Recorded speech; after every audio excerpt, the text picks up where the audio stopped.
microphone. So good morning, everybody. My name is Scott Lavin. I'm the Director of Research and Partnerships for the Council to Advance Hunting and the Shooting Sports. Welcome to our webinar series. And this morning, really excited to have Megan Fedrick. She's the Director of Operations for the International Hunter Ed Association. She's going to be going over the rollout for the new IHEA hunting incident database. And I can tell you, as a former manager of Hunter Ed for my state, I have been so hungry for this type of resource. It's been such a pleasure to work with Megan in the development of this and the preparation for this webinar. I think you're all going to really enjoy this. I think this is a valuable resource for our industry. Just a few housekeeping notes. This is a recorded webinar, so it's not the normal free form where everybody's on at once. As Megan goes through her presentation, if you look at the bottom of your screen, there is a Q&A link, and we ask that you use that so that we can make sure your questions are addressed. Megan's going to run through the presentation, and then we'll review questions at the end. We should have plenty of time for everybody's questions, though. So with that, I'm going to shut up and turn it over to Megan. Well, I was gonna say good morning, but I know we're in different time zones. Hello, everybody. I see a lot of different names on here, people I know. I'm glad to see folks that I don't know, but I am Megan Fedrick with IHEA. And I'm very excited to be here today to talk about the new iteration of the hunting incident database. For those of you that have been in Hunter Ed for a long time, you can remember the old versions of the database. And over the years, it just got to where the database was not performing the way we wanted it to. We couldn't pull out the information. And then we kind of just stopped letting people add data in until we knew that we could get a new version. And we knew that was going to take quite some time to build, as well be an expensive project to do. So that is why we are grateful that we were able to partner with the council and use funding through a Multistate Conservation Grant so that we could actually rebuild the incident database and get it off the ground. This is something that took us well over a year, and there have been plenty of fixes and glitches within that time period. And we all know how tech works. There will be more in the future.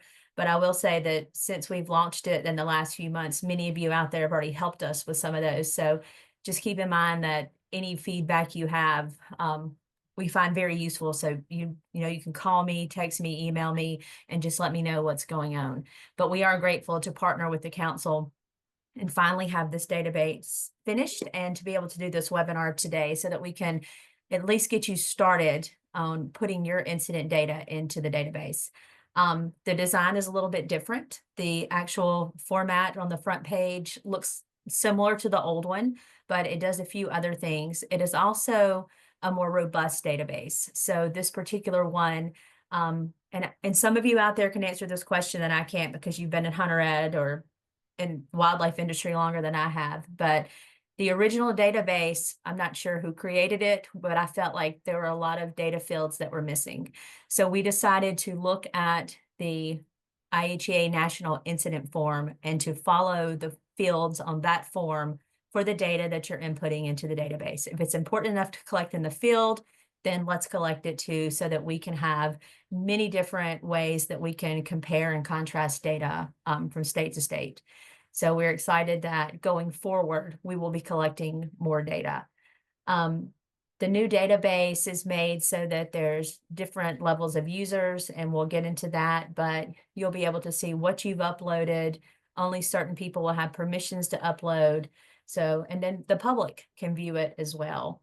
But we know that going forward that we wanted to make sure that we had data collected accurately, that it's relevant, that it's available. So the way it's set up now, if you need to, do a presentation for your commission or for your executives or at a conference, there's lots of different things in here where you can create reports and save those and use those however you need. We want to make sure that the data is available and accurate.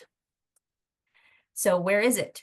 It is on the IHEA website. You'll see the resources tab. You'll click on that and then click right here on the hunting incident database.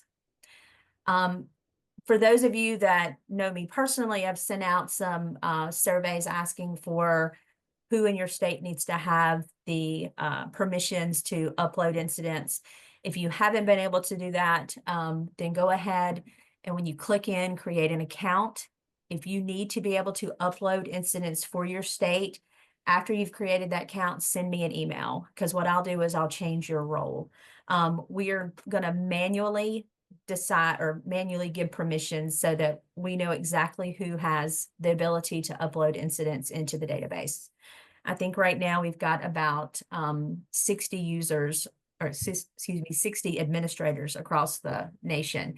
So these are the roles that are available. So if you're an administrator, you can upload incident data. Need to be with the state agency to be able to do that. IHEA and our developers, we're super admins. And then we also have a user role. So if you would like to look at the database, oh, hold on one second, look at the database and just look at incidents from our website, that's fine. But if you would like to look at the database and create, say, a bar graph from the data, you will have to make an account on the IHEA website. That way we can also track who is making reports within the system as well. I'm not even going to get to the sheet yet. I'm going to mention this here. So when you first click into the database, this is a very annoying disclaimer that will pop up every single time. But we did that on purpose so that you have to read it. We got this from the council. I'll have to give Swanee credit for this, but with the same thing with the license dashboard where you don't have data from every state, we want to make sure that when you go in there and you want to create a graph, that you need to make sure you're comparing apples to apples. I would love to know that we had data from all 50 states for every year that we want it, but we just don't. We are making a big ask right now from the states for the last 10 years of data for a multi-state grant we're working on. But also with the new fields that we've added, we know that you can't compare a question that we're asking in 2024 to something that was not available in the database in 2013. So just be very careful when you look at data and you want to create graphs. If you do a quick graph and it says this state had nothing and this state had 50, well, go and pull up the data and look at it to make sure that that information was submitted by the state. So that is just a big disclaimer to please keep an eye on that and use this database responsibly. So here's what the database homepage looks like, very similar to our other one. You will see that there could be blank spaces either because that data was not entered at the time or going forward, it's a new field. We do have several states right now that are diligently working to upload back data, which has been great. Also with that, if you have back data that needs to go in and you don't have time for it, send it to us, we'll do it for you. So we just want to try to get at least the last 10 years for all 50 states so that we know that when we go in, look at past incidents, look for trends, look for comparisons, that we have relevant data from all 50 states within the database. But like I said, the difference with this new one and the old one is that we went pretty much, with the exception of your personal information, because IHEA does not want that, but pretty much field by field to match our regular hunting and shooting incident form and our elevated form. So that way you're not just saying, yes, it was a tree stand. You can say, yes, it was a tree stand incident, and these were the contributing factors. So the questions that we ask on these forms are asked within the database. So when you look in the database at your homepage, you will see the menus along the top. So these are just some of the different menu items. If you are not an administrator within the system, you will not even see the submit incident. So you don't have to worry about that. So if you have been made a person that has permissions, you will see submit incident, but you will see that you have a report builder. We have bar graphs, line graphs, and pie charts that can be built. They're simple, but they're very useful for presentations. Your dashboard will save the reports that you've made, so you can put your titles in there, you can delete them, you can edit your title, and then it also shows you a report list so that you can see what reports you've built over time, whether you want to keep them or delete them. That's all in your queue, and that's up to you. But when you go to the regular homepage where you see the incidents listed, you have the option within that page to be able to sort the columns. I'm going to go back, apologize real quick. So you can sort the columns by county, date, state, and multiple other fields. That way, if you're just a viewer that's on our website, you can swap stuff around and look at different years. But if you have access to be able to do reporting, then you can filter. So within the filter, you will go over on the right side of the screen and open your filters, and this is what comes up. Like I said, if you choose, let's see, maybe victim gender, and that is not something that was added into the old database, then you need to be careful on the years that you're asking it to show you that data, because that's a new field that was not collected in the previous database. But for your general type information, like casualty type, you can choose your start date and your end date in the state that you want, and you should be able to pull up a very nice data set for you to look at within the database. And for example, that is once you do your filtering, then you can it'll pull it up and show you what it found for your parameters. So if you are able to submit incidents, which many people that are on this webinar probably are, then you will hit that submit incident at the top of the screen, and this is what it shows you. So you can do a manual entry. So if you are logging your incidents as they occur throughout the year in your state, one just came in this weekend, you've got the incident report, you want to upload it, then here you go. And it's going to basically follow the National Hunting Incident Form. I know every state does not use that form, but every state's is pretty similar. So you will have a lot of the same fields, and going forward, we would love to start standardizing that as well. So we're all collecting the same data, uploading the same data, looking at the same data fields. So you can do this manually. And if it's, hunting incidents are low nationally, one at a time here and there, it should not be any issue. But if you say collected 5 from the year so far and you want to upload those, then you have the option to do it in a bulk upload. So you'll hit upload file. It'll let you choose a file from your computer. As long as it's in Excel or a CSV format, it will upload. And we have the template available for you as well. So the huge kind of blown up shot here, but the template is just your typical Excel file. But I did want to point out a couple of things. So each of those columns has the little red triangle there that will tell you if it's a set field, what your options are. Some of the fields you have to type things into, like incident summary, but other ones you were going to pick what is the IHEA classification. There's only 3 choices, so you have to choose one of those. On the second line, it has a drop down, and I'll show you that, but I will mention when it comes to doing an upload that the date and time have required formatting. So make sure that you take a look at that so it doesn't kick it back with an error, but it's got it written right there as a little note, so you'll know which way those need to be entered. And then for those that have choices, once you hit line 1, you can do a drop down, and there's only so many contributing factors for an incident that we use. We want to make sure that you choose one of those that we go by nationally.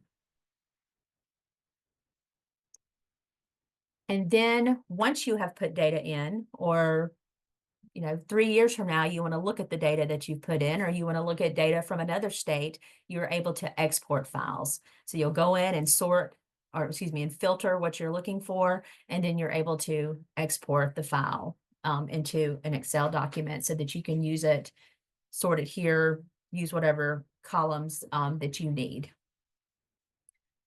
While I'm talking about exporting, I do want to mention this. So as we go forward, we know that fields will be different. And as we look back and we're asking you to provide back data that is missing from the database, we ask that you go into the database, sort out your state, and download that file and take a good look at it, kind of audit your state. Let us know if anything looks off, or if you think, I don't know about the integrity of these files. I don't know who entered these, just because we don't either. So I don't know all the back information from stuff that was entered. And we literally have, you can look right here on this file. We've got some stuff from the 1930s. So somebody went back at one point, and this is not just Virginia, it's on multiple states, and entered some very old data. And I'm glad to have it and look at it. There's not a ton of information within all the fields, but it's interesting to see that. But please download your state files and kind of look over them over time throughout this year. and let us know if there's any issue or anything wrong with your state files. Do the same thing going forward. When you get ready to do a bulk upload, it'll ask you, do you want to submit? So make sure you look at your file, you're good with what you're putting in there. Right now, only IHEA has editing power. So I've already got, I think 3 files in a folder right now, but if there's something that goes up and it was wrong, send me an email and we will have it removed from the system. So we will take care of you. But right now we are just going to hold that editing power as we move forward with the database. All right, so once you have submitted a database, you can click on submitted incidents, and you can see that I've submitted incidents from multiple states over the last few months.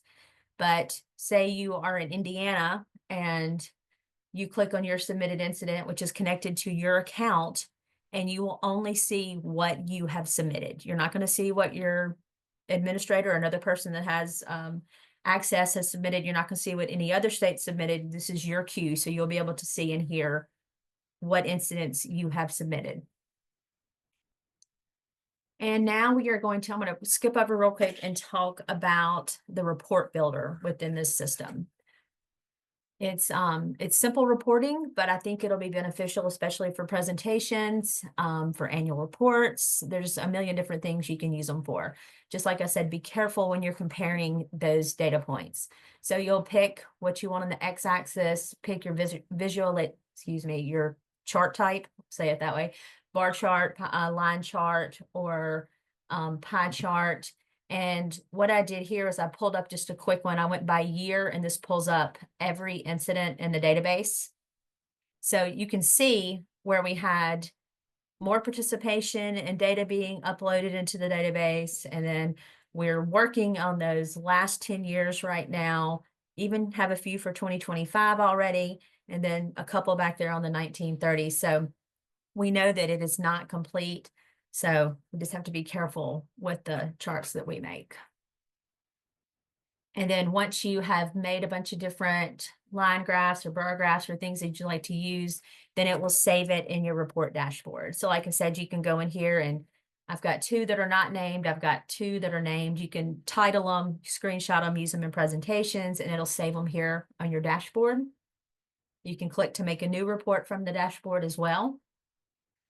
And then it also has just a queue, just like it does with your incidents, that's attached to your account, where you can see the reports that you have created. You can delete them, you can edit them. You can also still access new reports from this same screen. So hopefully this will be something useful going forward for all of our professionals in this industry.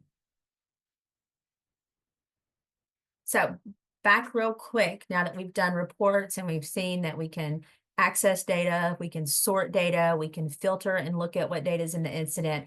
This is what is the new portion of the database. This is something that I particularly wanted to work on with my background coming from hunter ed and law enforcement. So we really hope that we can get some participation from wildlife officers in our agencies, as well as our hunter ed staff. So when you go into your queue of the incidents that you've uploaded, the new portion of this database is that you have the option to download a PDF of the incident. And the way that it downloads it is into a hunting incident report form. I don't want to confuse folks with report builders and report forms. Your report builder is your charts and graphs, but this right here will download into a hunting incident report. So especially for those programs that are also in law enforcement, if you're going to have to enter the incident data anyway for IHEA, this hopefully will cut down on duplication of data entry.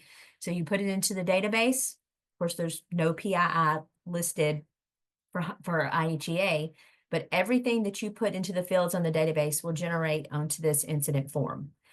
You will see right there where it says shooter information, all of that's blank. So once you've downloaded it, all the stuff that you put into the database is there, and then you can add in the personal information. And this is quite a few pages long because it matches a hunting incident report. So I didn't screenshot all of it, but this just gives you the idea of what it looks like. You can go in and talk about your injuries and where they were on the body, add in the medical information from the victim. And then you can add in what is your photographic evidence log, what pictures were taken, what evidence was collected, officer name, badge number, signature. Then obviously at the bottom, same thing on a regular report, what we recommend that goes along with your report.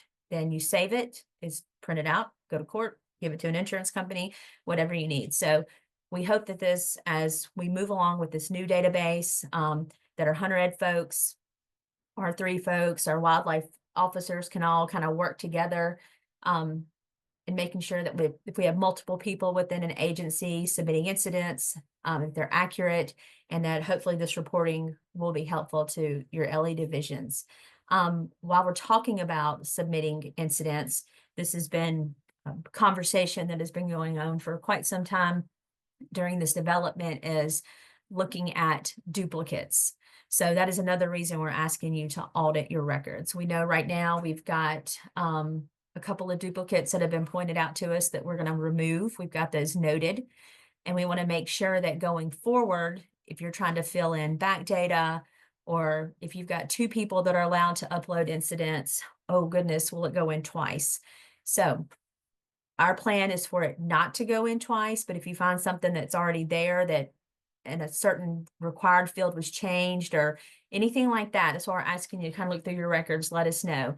But right now we're looking at state, county, date, and time being required fields on the database. If those are required, then there should not have any duplication going forward. We know that some of those fields may not be available in old files.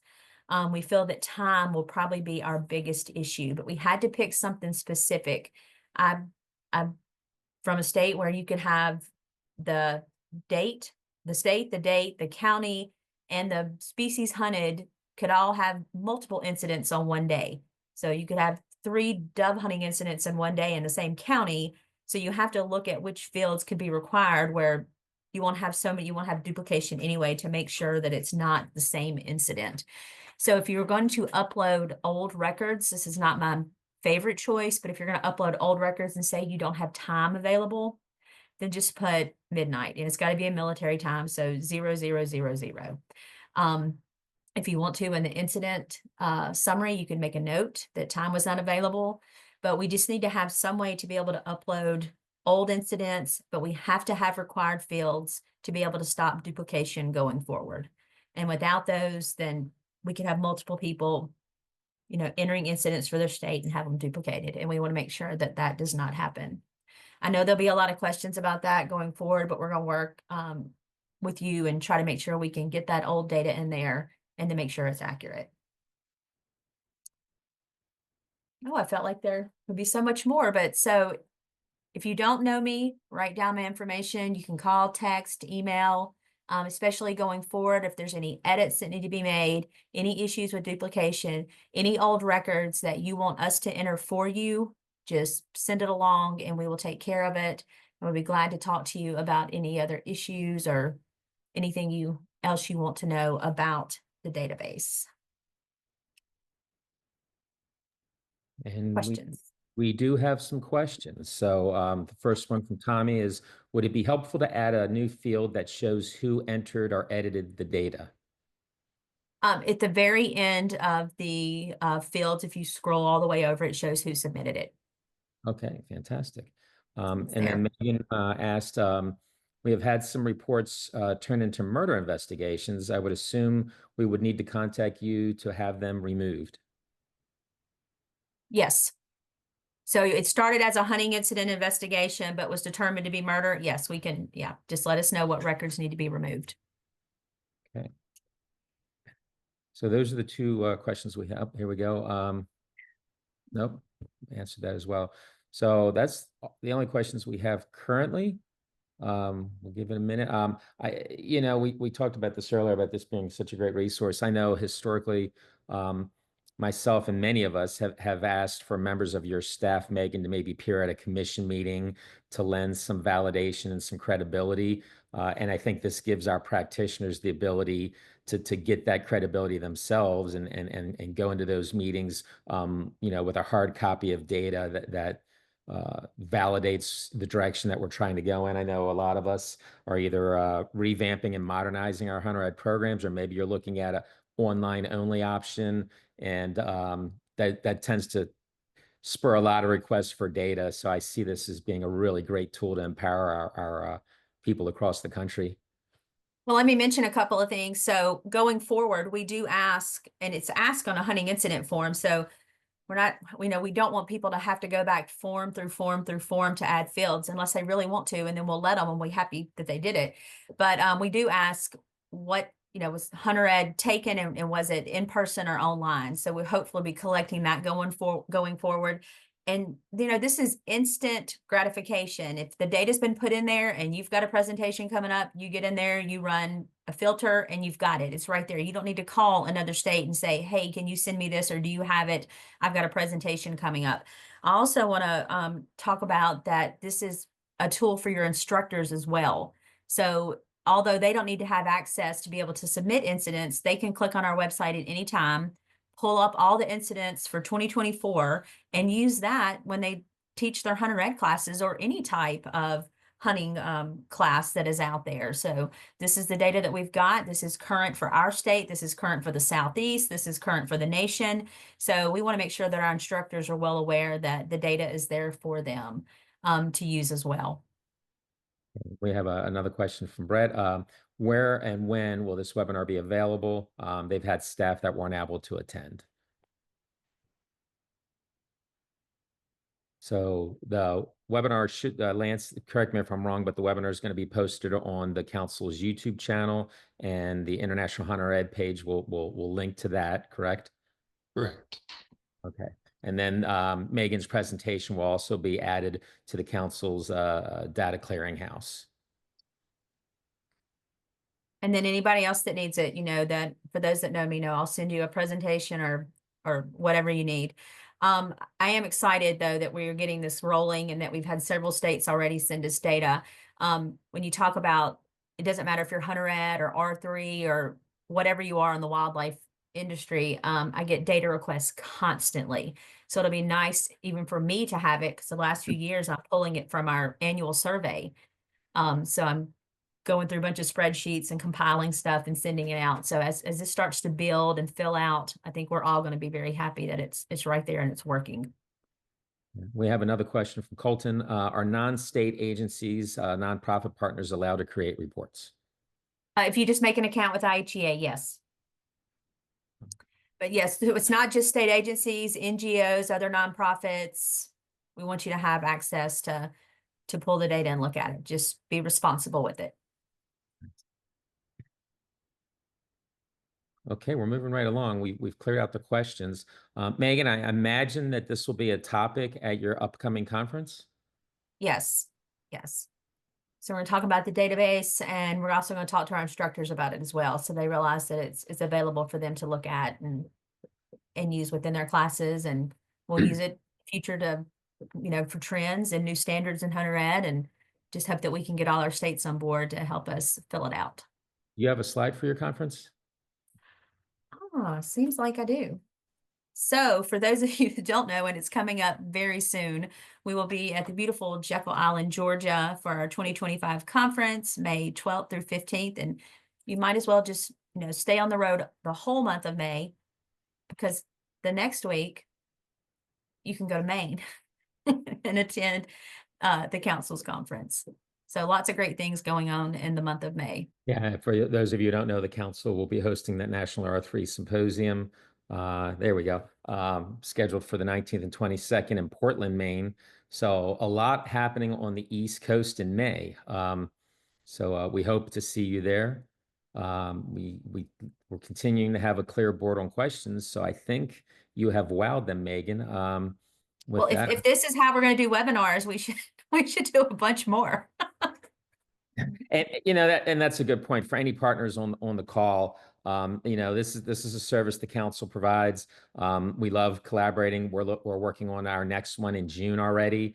So a lot of you are doing really great work. There's some really cutting edge research, and we're really pleased to be able to share this with everybody on the Clearinghouse platform and our YouTube channel. So thanks everybody for spending some time with us today. And have well, it's not quite Friday, but I hope you're all planning on having a great weekend and getting out and doing something. So thank you all.